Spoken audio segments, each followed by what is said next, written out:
queria introduzir a mensagem. Um homem muito rico e tinha um único filho, e eles tinham uma paixão pelas artes. Gostavam de quadros, né, de telas, de aquelas pinturas que eram vendidas e compradas por milhares ou milhões de dólares. E eles eram muito unidos, pai e filho. Eles se sentavam juntos para admirar aquelas obras de arte que eles tinham na sua coleção. O filho, no entanto, foi convocado e enviado para a guerra. Ele era muito valente, muito corajoso, mas ele acabou morrendo numa batalha. Quando ele estava resgatando um outro soldado, e aí houve um ataque do inimigo e ele acabou sendo baleado e morreu. O pai recebeu a notícia, sofreu com a notícia, obviamente, né? A morte daquele único filho trouxe grande tristeza para ele. Um mês depois, alguém bateu à porta daquele pai. Era um jovem que estava com uma tela, uma grande tela nas suas mãos, e ele logo foi dizendo para aquele homem: "O senhor não me conhece, mas eu sou o soldado por quem o seu filho deu a vida. Ele salvou muitas vidas naquele dia. E ele estava me levando para um lugar seguro quando uma bala tirou a vida dele." Ele falava muito do Senhor. E falava também que o Senhor gostava muito das artes, de obras de arte, gostava de apreciar essa arte da pintura. E aí ele estendeu os braços para entregar uma tela, né? A tela para ele, e disse: "Olha, eu sei que não é muito, eu não sou um grande artista, mas eu sei que o seu filho gostaria que o senhor recebesse isso." E o pai abriu a tela, deu aquela cobertura, era o retrato do seu filho pintado pelo jovem soldado. E ele olhou ali com uma profunda admiração a maneira com que o soldado, que havia sido salvo pelo seu filho, ele capturou aquela uma expressão, né, aquela personalidade do seu filho e colocou na pintura. O pai estava então ali, ficou muito atraído pela expressão dos olhos do seu filho pintados ali naquele quadro. E aí, logicamente, ele também, né, chorou bastante porque percebeu aquela pintura que retratava muito bem. Ele agradeceu ao jovem soldado e ofereceu até para pagar pela pintura. Ele falou: "Não, não, o senhor não faça isso, eu nunca vou poder pagar o que o seu filho fez por mim, né? A pintura é um presente." E o pai colocou a tela, então, praticamente na frente de todas as grandes obras de arte que ele tinha ali na sua exposição. E cada vez que alguém visitava a casa, ele mostrava o retrato do seu filho e depois, então, que mostrava a galeria que ele tinha. Algum tempo depois, o homem também morreu. E ele deixou lá, obviamente, instruções depois da sua morte, e com isso foi anunciado um leilão de todas as obras de arte que ele tinha. E aí muita gente conhecia, sabia do valor daqueles quadros, chegou naquele local, pessoas famosas, pessoas influentes, pessoas ricas, no dia e horário marcado, então, com aquela expectativa de comprar pelo menos um dos quadros daquelas obras de arte. Aquela exposição estava lá, todos os quadros, mas na frente estava o retrato do filho. E o leiloeiro bateu o martelo, então, para iniciar o leilão. Começaremos o leilão com o retrato O Filho, que era justamente aquele quadro ali. Quem oferece o primeiro lance? Quanto oferece por esse quadro? E aí um silêncio. E aí no fundo da sala alguém diz: "Nós queremos ver a coleção. Deixe esse para outra hora." O leiloeiro insistiu: "Alguém oferece algo por essa pintura? 200, 100?" Mais uma vez alguém diz: "Nós não viemos por essa pintura. Nós queremos as obras de arte. Vamos logo, o leilão, para um leilão de verdade." Isso aí quadro aí não tem nenhum valor para nós. Mesmo assim, o leiloeiro continuou. Quem leva o filho? Quem compra? Finalmente, uma voz disse: eu dou 10 pelo quadro. Era o velho jardineiro da casa, um dos empregados ali da casa. Esse jardineiro era bem pobre e ele ofereceu esses 10 porque era o único dinheiro que ele tinha para oferecer. E aí o leiloeiro: temos 10, quem dá 20? E foi perguntando quem dá mais. E as pessoas já estavam ali irritadas, não queriam a pintura, daquela pintura, queriam aquilo que era valioso, aquilo que era quadros que eles poderiam ganhar muito dinheiro com isso. Então o leiloeiro, bateu o martelo: dou-lhe uma, dou-lhe duas, vendido por 10. Aí o pessoal: ufa, até que enfim, desabafou, Vamos então agora à coleção, O leiloeiro então soltou o seu martelo e disse: o leilão acabou. Que brincadeira é essa? O pessoal ficou indignado. Falou: eu sinto muito. Quando me chamaram para fazer o leilão, havia um segredo estipulado no testamento do dono, do antigo dono. Não seria permitido revelar esse segredo até esse momento.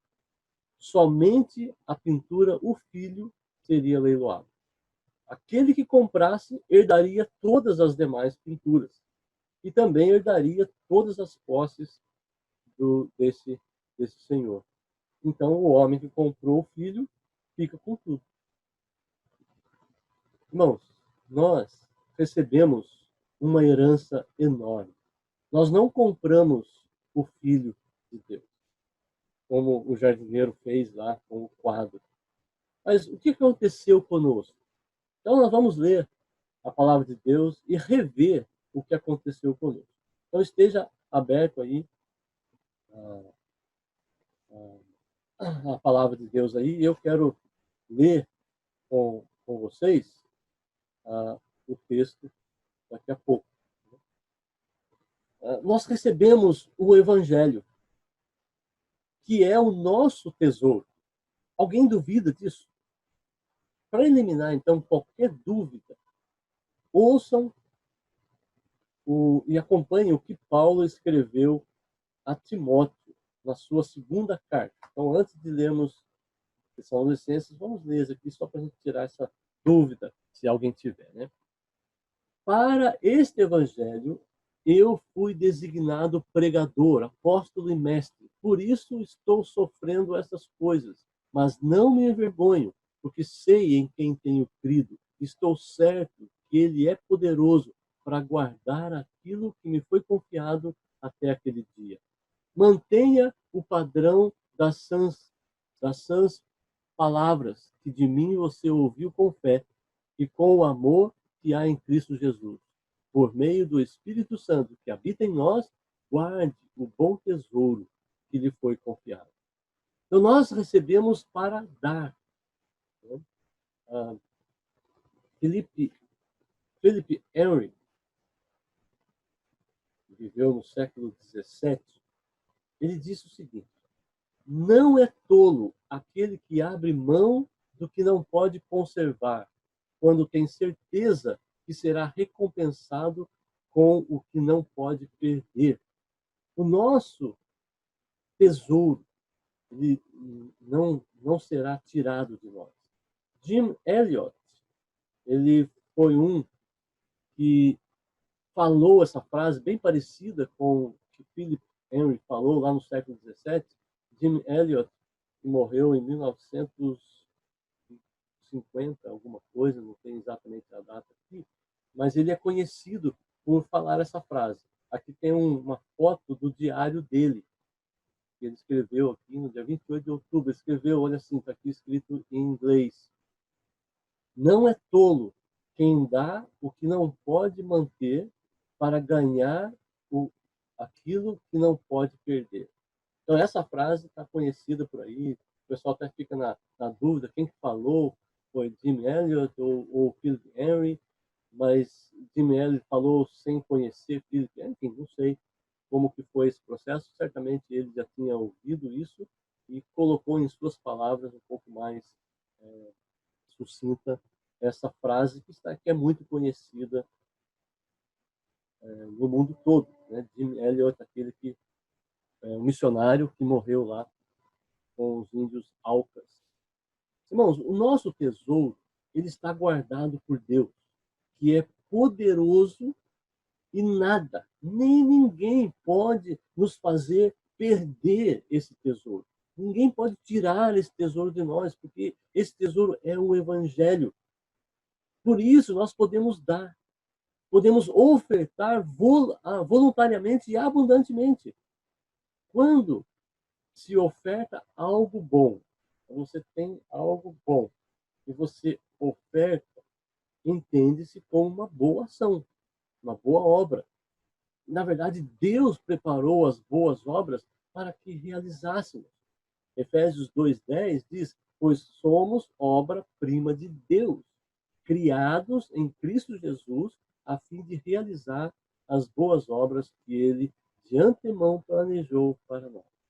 Então, entre essas obras, entre essas ofertas que nós recebemos e podemos também ofertar, no nosso texto de hoje, nós podemos extrair 3 delas. Nós já vimos uma das 3 ofertas que o fiel faz de acordo com o texto de Tessalonicenses 2, de 3 a 8, é ofertar exortação. Então, na última mensagem, nós podemos ofertar exortação, que é para aqueles que estão fora do caminho, aqueles que ou são ímpios, ou são crentes que tomaram decisões erradas e estão vivendo fora do caminho do Senhor. Então você vai exortar com o objetivo de trazer de volta, com o objetivo de colocá-lo no caminho, de colocá-lo diante do Senhor. Abra sua Bíblia então aí, Tessalonicenses 2, 3 a 8. Eu vou ler, na verdade, 3, 4, 5 e 6. Nós vamos estudar hoje versículos 5 e 6. Versículo 3 e 4, 5 e 6. 1 Tessalonicenses 2. Diz assim: pois nossa exortação não tem origem no erro, nem em motivos impuros, nem temos intenção de enganar. Ao contrário, como homens aprovados por Deus para nos confiar o Evangelho, não falamos para agradar pessoas, mas a Deus que prova o nosso coração. Vocês bem sabem que a nossa palavra nunca foi de bajulação, nem de pretexto para ganância. Deus é testemunha. Nem buscamos reconhecimento humano, quer de vocês, quer de outros. Antes de iniciarmos o estudo direto, em pauta aí, nós vamos repassar as mensagens da carta. Se os irmãos olharem aí na tela, agora nós temos aí, eu até grifei, eu coloquei em amarelo aí, nos 2 primeiros, versículo 3 e 4, Paulo está falando da nossa exortação. Versículo 6, ele está falando nossa palavra. Mas voltando agora, começaremos concordando que a glória de Deus é o centro das Escrituras. Nós fomos criados para a glória de Deus. No mundo atual, nós deveríamos ter estes quase 8 bilhões de pessoas expressando, mostrando a glória de Deus em suas existências. Mas não é a realidade.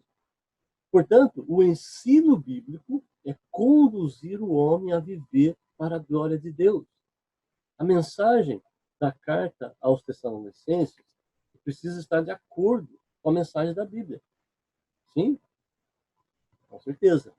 Então, a mensagem da carta que nós estamos estudando, ela diz o seguinte, que Paulo encorajou os seus irmãos lá em Tessalônica, né? Encorajou a igreja de Tessalônica. Paulo encorajou a que eles desfrutem do trabalho da fé e da obra do amor e perseverem na santificação com esperança. Então, a mensagem da carta é você ver o tempo todo, você vai perceber Paulo encorajando a igreja a desfrutar desse trabalho da fé, desfrutar a obra do amor e perseverarem na santificação com esperança. No capítulo 2, aí vamos trazendo, nós começamos lá na Bíblia, glória de Deus, aqui mostrando o trabalho da fé, do amor e a perseverança na santificação com esperança. No capítulo 2, ele está dizendo para nós que os crentes, a partir da fé, que foram salvos, servem os que serão a glória e alegria na vinda de Jesus. Então nós temos também aí a fé, o amor e a esperança.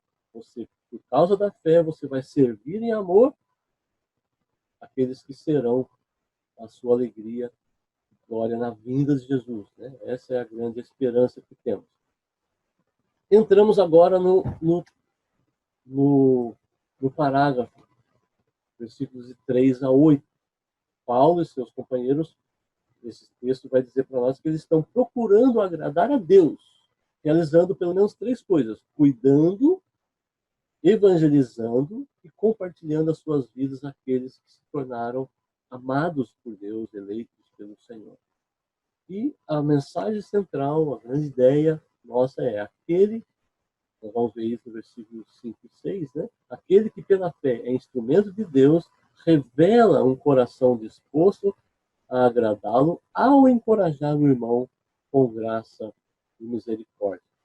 A pergunta é: você foi alcançado pela graça? Se você é alguém que foi alcançado pela graça, com certeza você já tem um coração disposto a Deus. Você tem um coração que pode estar disposto ao Senhor. Um coração que agrada ao Senhor. E esse coração que pode demonstrar nas suas ofertas, né, naquilo que você vai ofertar ao seu irmão, quando você vai exortar o irmão ou a irmã que esteja fora daquilo que a Bíblia instrui. Então, essa exortação, nós vimos nos versículos 3 e 4, que tem como alvo trazer o irmão ou a irmã de volta ao caminho do Senhor. Então, você foi alcançado pela graça, você pode perceber que é um privilégio de Deus para que você ofereça essa exortação.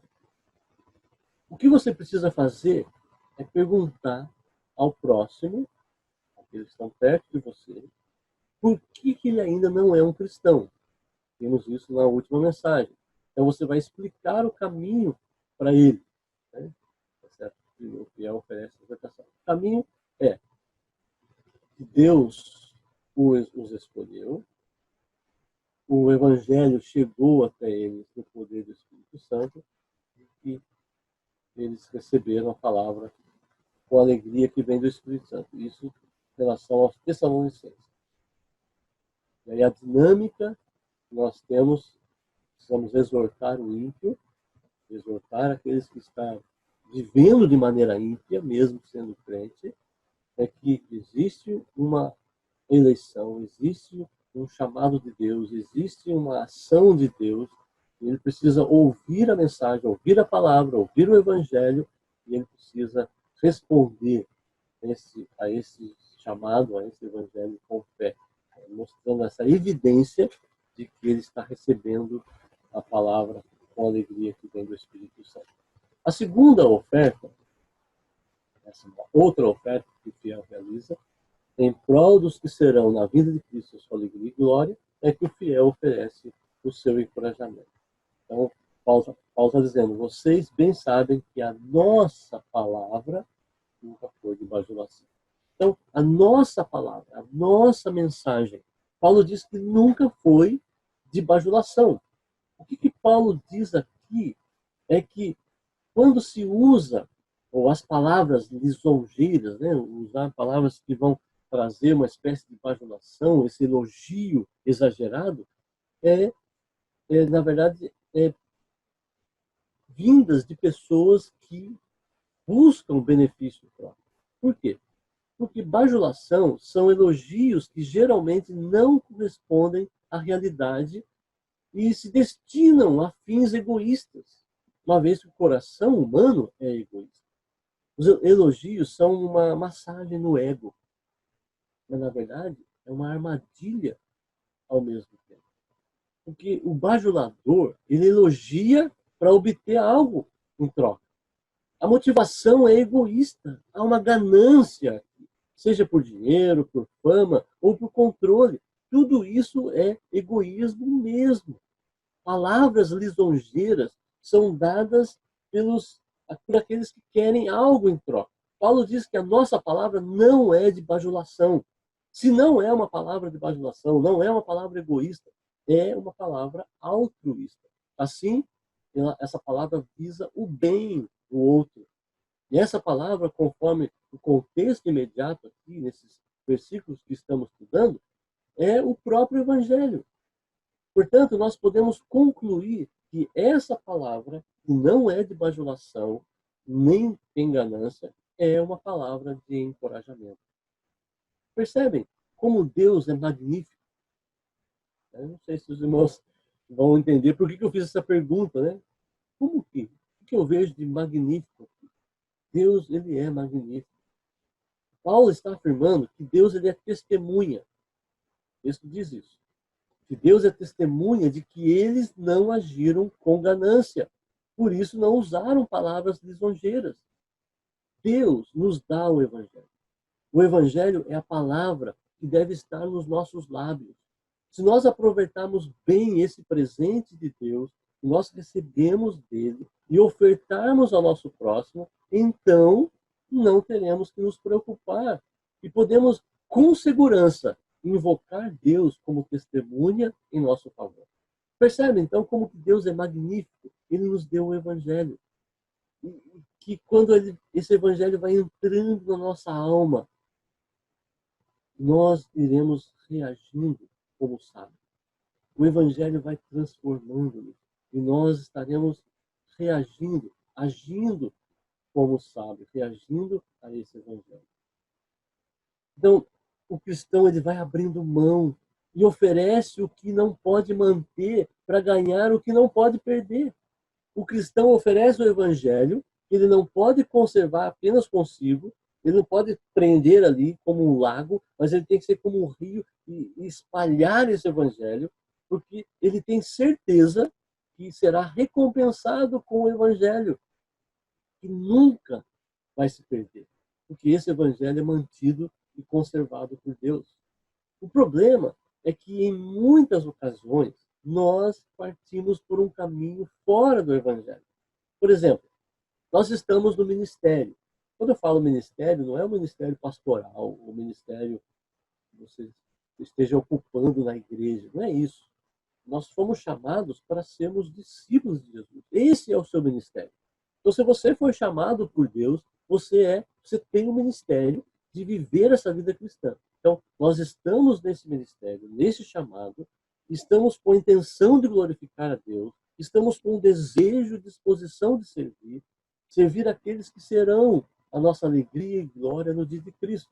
Nós desejamos agradar a Deus evangelizando nossos irmãos, oferecendo o evangelho aos nossos irmãos.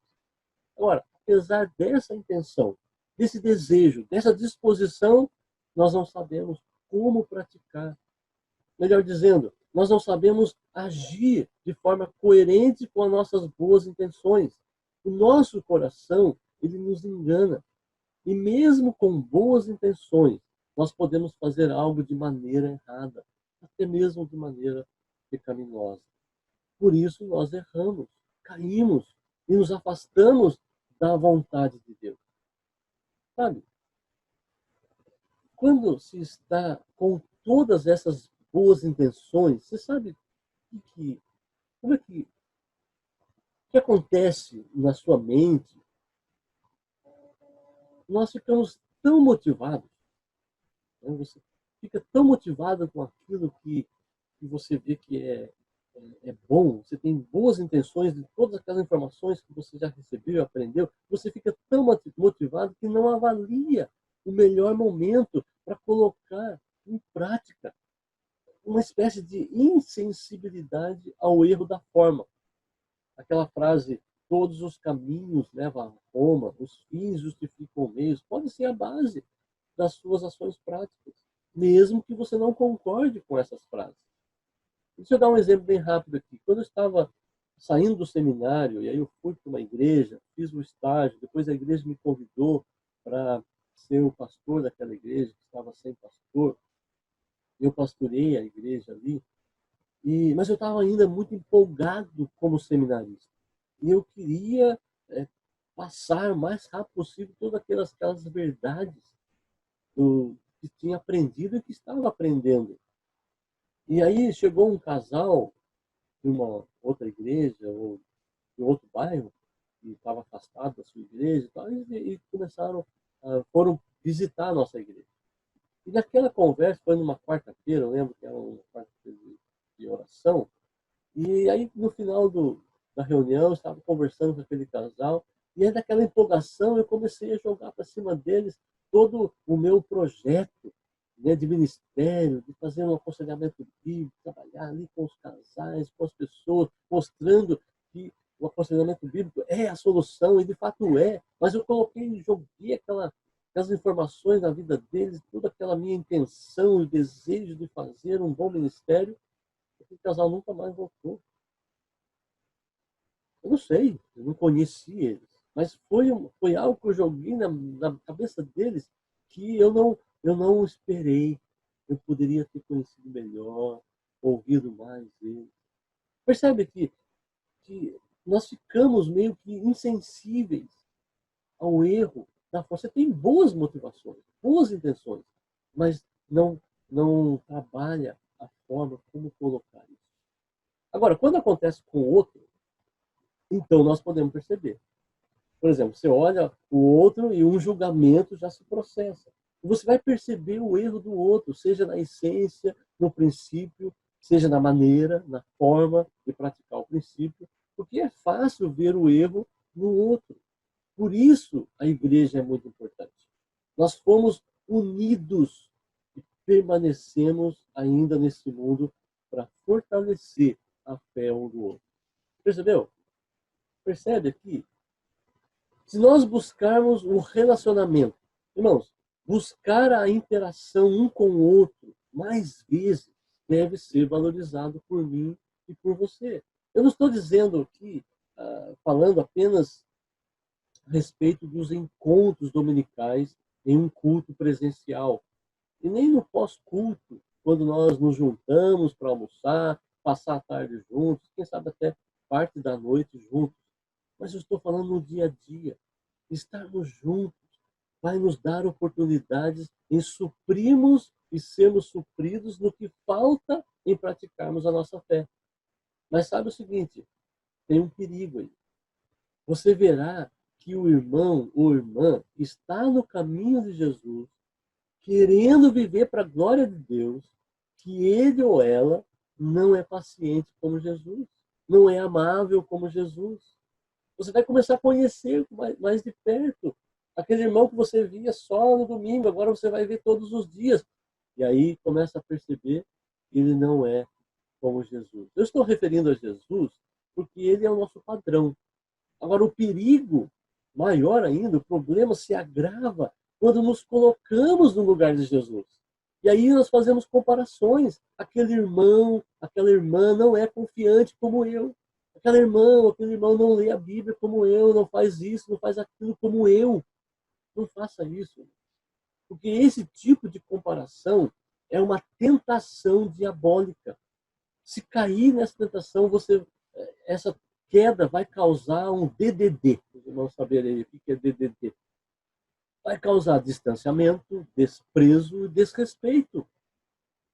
Aquele irmão e aquela irmã serão vistos como abaixo de você, como se você fosse alguma coisa sem a graça de Deus.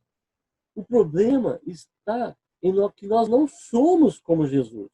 Ainda. Ninguém é. E estar a caminho, né, cada dia mais parecido com Cristo, você está a caminho disso, não é motivo para orgulho, para vanglória, para soberba, achar que somos melhores do que outros, porque orgulho, glória, soberba o afasta de ser como Jesus. Por isso, não compare ninguém com o outro, nem com você, nem com ninguém, a não ser com Jesus. Olhando primeiramente, quando você olha para Jesus, olha para você diante de Jesus. Quem sou eu comparado a Jesus? Os irmãos estão entendendo o ponto aqui? Paulo diz: vocês bem sabem que a nossa palavra nunca foi de bajulação, nem de pretexto para ganância. Deus é testemunha. Nem buscamos reconhecimento humano, quer de vocês, quer de outros. Então, oferecer o evangelho ao outro jamais deve ser para bajular. Porque se nós apontamos para Jesus, se mostramos Jesus para o nosso irmão, nós estamos entendendo que ambos, eu e o meu irmão, ambos estamos distantes da perfeição de Jesus. Por exemplo, quando você observa um irmão praticando um princípio bíblico ou um mandamento bíblico, e você está entregue à missão de encorajamento, você está captando essa mensagem e você fala: eu como discípulo de Jesus, eu tenho como missão encorajar o meu irmão, elogiar o meu irmão, corrigir o meu irmão na sua forma, corrigir a maneira. Eu quero elogiar, eu quero encorajá-lo a viver como Jesus. O que você deve focar? Então, vou dar dois exemplos aqui. O primeiro exemplo prático, o foco vai estar na graça de Deus. Então, lá, um irmão muito generoso, um irmão que está crescendo na generosidade, ele é generoso com outro irmão. E você viu isso, você percebeu isso, você testemunhou isso. Aquele irmão tratou com bondade, com amor, com generosidade uma outra pessoa. Como que você pode dizer para ele: muito bem, você é um servo de Jesus, bom e fiel? Como é que você vai dizer isso? Então, elogie, encoraje o seu irmão ou a sua irmã, levando-a a louvar a Deus. Você deve encorajar a ponto de que aquele irmão, aquela irmã que está sendo encorajada, ela fale aleluia, né? Glória ao Senhor. Leve-o a dizer aleluia, porque ele deve ficar feliz demais, não pelo que ele fez, mas feliz demais por Deus estar trabalhando nele. Elogie, apontando para Deus, a fim de que ele, né, o nosso Deus, receba a glória por produzir a qualidade que está sendo elogiada na ação daquele irmão ou daquela irmã. Então, ajude o seu irmão, a sua irmã, a desejar isso. Invoque sempre Deus como testemunho. Para você encontrar um motivo para elogiar, não observe apenas as ações exteriores. Procure observar uma transformação. Observe uma mudança de caráter. Observe aquilo que está acontecendo na sua alma. E, consequentemente, essa mudança de alma vai produzir mudança de comportamento. Um comportamento segundo Cristo. Porque a mudança só foi possível porque Jesus esteve e está transformando. É bem diferente de elogiar alguém que faz o bem por ideal moral. Elogiar alguém que faz o bem por um ideal moral se limita a ser uma lisonja. Alguém que está buscando atenção, alguém que está buscando aplauso e principalmente está buscando ser melhor do que o outro. Então, se você elogia alguém assim, você simplesmente está ajudando a pessoa a ficar cada vez mais no seu próprio pecado, de busca de própria glória. Buscar ser considerado como instrumento de Deus, buscar agradar a Deus, ser aprovado por Deus, não é errado.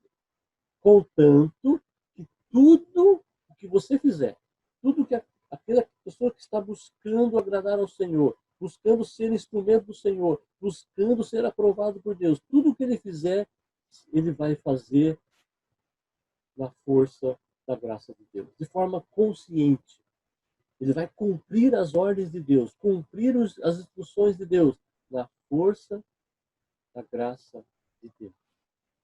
Se eu fizer, se eu conseguir fazer, eu estou fazendo para a glória de Deus. Percebe? O nosso relacionamento visa elogiar um ao outro aquilo que é elogiável. O que é elogiável na vida de um cristão, de um discípulo do Senhor Jesus? A imagem de Cristo nas atitudes, nas ações dele. Essa é a luz que deve brilhar diante dos homens. O que diz o versículo? E estes glorifiquem o Pai que está nos céus. Não glorifiquem quem está brilhando ali. O encorajamento bíblico é nos relacionamentos como um cuidado que se dá a uma horta. Se uma horta for bem cuidada, ela vai produzir melhor verdura, melhores legumes e frutas, o que está sendo produzido ali. Agora, sem cuidado, pode crescer erva daninha e vai prejudicar uma boa produção. Então, enquanto o elogio ele ressalta virtudes, a bajulação exagera. A bajulação ela encobre as falhas, ela oferece informação excessiva. A bajulação ela é falsa. Não exatamente está interessada em edificar o outro na direção, na semelhança de Cristo, mas simplesmente em obter algum tipo de favor, algum tipo de troca. Um outro exemplo, nesse exemplo aqui eu quero que o foco, quero dar um foco para a misericórdia de Deus. Então vamos lá. Um irmão que esteja obedecendo a Deus de forma errada. Ou podemos colocar aqui um exemplo também de alguém vencido pelo pecado. Como Paulo diz lá em Gálatas 6:1, ele diz: irmãos, se alguém for vencido por algum pecado, vocês que são guiados pelo Espírito devem, com mansidão, ajudá-lo a voltar ao caminho certo. E cada um cuide para não ser tentado. Lembram do DDD? O que causa esse DDD, esse distanciamento, desprezo e desrespeito? O cair na tentação de comparar o irmão ou com outra pessoa ou consigo mesmo, que não seja Jesus. Quando você cai nessa tentação, você pode causar em você o desejo de ficar distante daquele irmão, desprezar aquele irmão ou irmã, até mesmo desrespeitar. Porque você começa a comparar consigo. Então Paulo fala, cuide para não ser tentado. Você vai lá corrigir os irmãos, cuide para não ser tentado. Eu quero lembrar os irmãos que nós estamos enfatizando aqui o relacionamento de encorajamento aos irmãos sem usar bajulação. Então voltemos ao exemplo. O irmão está errado. A primeira reação sua é pegar pedra. O que aconteceu, por exemplo, naquele caso da mulher adúltera, que os fariseus queriam apedrejá-la diante de Jesus? O que Jesus fez? Ela foi flagrada no ato de adultério. Os escribas e fariseus tinham a lei a seu favor para acusar aquela mulher. E levaram aquela mulher diante de Jesus para que ele confirmasse a sentença.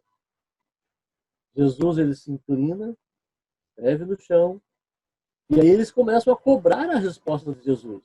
E Jesus se levanta e diz: aquele de vocês que nunca pecou, atire a primeira pedra. Ele volta a se abaixar e a escrever. E aí começa a sair um por um, né? Começar dos mais velhos, começa a sair, e fica apenas a mulher e Jesus. E aí, se nós olharmos para a lei, ela é culpada diante da lei. Não há o que contestar. Só que Jesus criou um ambiente seguro ali para ela. Jesus faz a pergunta: quem nunca pecou? Jesus não passa a mão sobre a cabeça dela, deixando ela no seu pecado. Mas no momento certo, Jesus diz: eu também não a condeno. Vá e não peques mais. O que Jesus ensina e aplica na vida dela? Jesus toma como exemplo o pecado dela. E ele restabelece a justiça na vida dela com base no Evangelho. Então ele diz: não cometa mais adultério, apenas porque você tem medo de apedrejamento. Não é isso. Não vai deixar de pecar porque você tem medo da lei e de toda a condenação da lei, aplicação da lei. Não é isso. Jesus está dizendo, não cometa mais adultério, porque você encontrou Deus, encontrou a sua misericórdia, e ela foi, e ela ali foi resgatada pela graça de Deus. Você foi salva pela graça. Irmãos, nós, eu, você, todos nós recebemos o Evangelho, recebemos a palavra, recebemos a graça de Deus e recebemos a ordem. Não pequem mais. Não é porque a lei diz para não pecar, mas porque o Evangelho de Jesus restabelece a justiça com base em uma experiência de graça. O Evangelho exalta o amor de Cristo. O que nós estamos aprendendo aqui nesse estudo dessa carta de Paulo e a sua equipe, quando ele escreve aos Tessalonicenses, deixa bem claro para nós, o que nós estamos aprendendo, deixa bem claro para nós que o valor desse tesouro, o valor desse Evangelho. Paulo ele encorajou a igreja a desfrutar o trabalho da fé que está trabalhando em nós, a obra do amor também em nós, e quando nós nos entregamos ao amor, a realização daquilo que vamos realizar com amor, e nos encorajou a perseverar na santificação com esperança. Então nós fomos chamados para ser santos, como Deus é santo. Por isso, desfrutar do trabalho da fé, do amor e perseverar na santidade sem uma profunda experiência de graça nas nossas vidas, vai apenas produzir hipocrisia. Não é você que está produzindo as coisas. É Deus que está produzindo essa graça de Deus. Como é que nós podemos agir em situações em que observamos um irmão ou irmã que precisa de uma confrontação, porque nós vamos perceber, e nós geralmente percebemos, uma prática equivocada, até mesmo uma prática pecaminosa. Como que nós podemos agir? Com misericórdia. Então ajude o irmão ou irmã sem condená-lo. Anime-o, encoraje-o, seja agindo, né, dessa maneira, você vai ser um instrumento do Senhor, para que o próprio Deus dê ânimo ao irmão desanimado. O próprio Deus dê ânimo à irmã desanimada, que está desanimada com Deus. Deus é a fonte do nosso ânimo. Eu quero aqui acrescentar mais uma vez que esse amor de Deus, essa graça de Deus constante em nós, quando nós animamos outras pessoas, nós também vamos receber encorajamento. E Deus pode usar outras pessoas para nos recompensar. Mateus, capítulo 10, 42, Jesus diz lá, se alguém der um copo de água fria, que seja ao menor dos meus seguidores, certamente não perderá a sua recompensa. Então, embora haja essa informação graciosa de Jesus, nós queremos extrair a mensagem do texto que nós estamos estudando sem tirá-lo do contexto maior, ou seja, do contexto bíblico. Então, a mensagem de Tessalonicenses não pode ficar contra a mensagem bíblica. Então, qual é a mensagem do capítulo 2? Relembrando, os crentes, a partir da fé, servem os que serão a glória e a alegria lá naquele dia, na volta de Jesus. Então, não esqueça, se você tem a fé verdadeira, em nenhum momento no ministério, na vida cristã sua, você deve almejar receber algo em troca. Okay? Jesus está falando, você não vai perder a sua recompensa. Então, será que então, agora eu vou fazer para receber? Não, você não tem direito de receber nada. É Ele, o Senhor, que vai tomar a iniciativa de dar algo. Mesmo que seja uma palavra de Jesus aqui, não é um direito seu você fazer buscando algo em troca.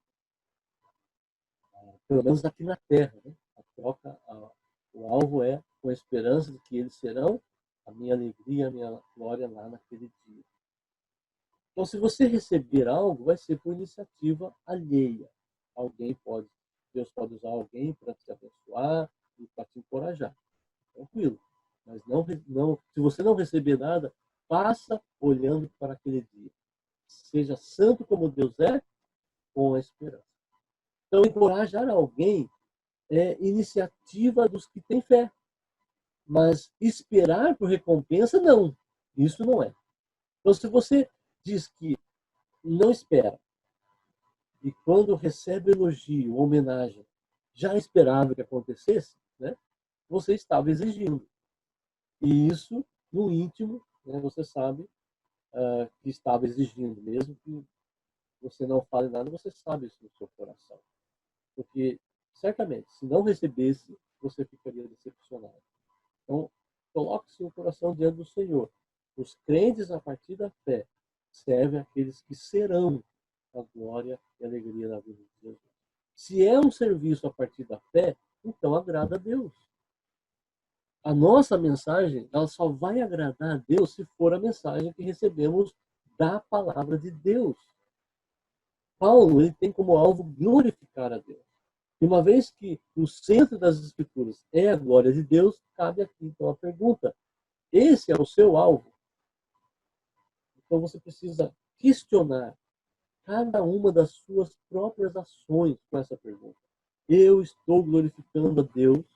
O que fiz glorificou a Deus? O que estou fazendo glorifica a Deus? O que farei trará glória para Deus?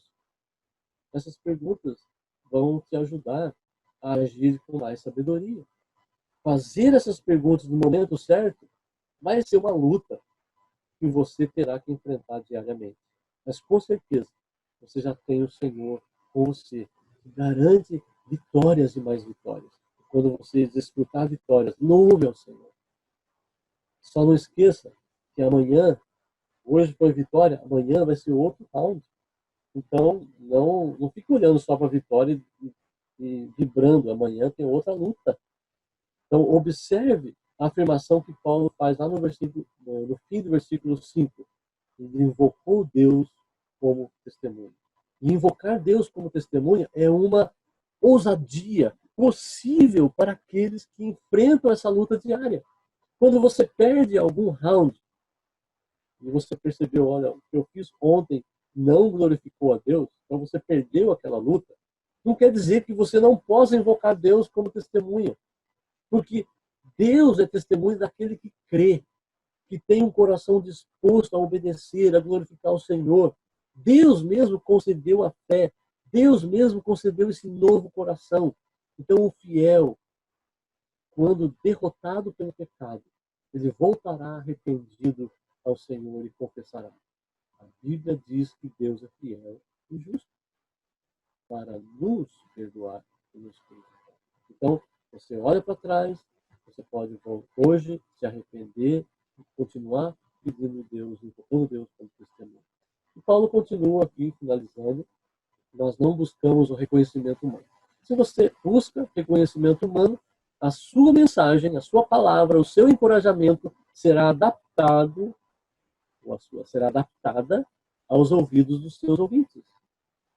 Fazendo assim, você não vai agradar a Deus. Irmãos, eu e você, nós recebemos Jesus, o Filho de Deus, e com ele recebemos toda a herança, recebemos o Evangelho, o tesouro que Deus guardará. O jardineiro, naquela primeira história, ele se surpreendeu com a herança total que ele recebeu. Quando ele venceu ali com a sua ofertinha, né? Uma modesta oferta de 10, seja dólar, euro, seja o que for, mas que para ele representou muita coisa, porque era o valor que ele tinha, se surpreendeu com toda a herança que ele recebeu. Nós, com certeza, estaremos nos surpreendendo cada dia na medida em que nós ofertarmos o que nós já recebemos ao nosso próximo. Deus nos abençoe. Queremos cantar junto esse hino. Eu sei em quem tenho crido.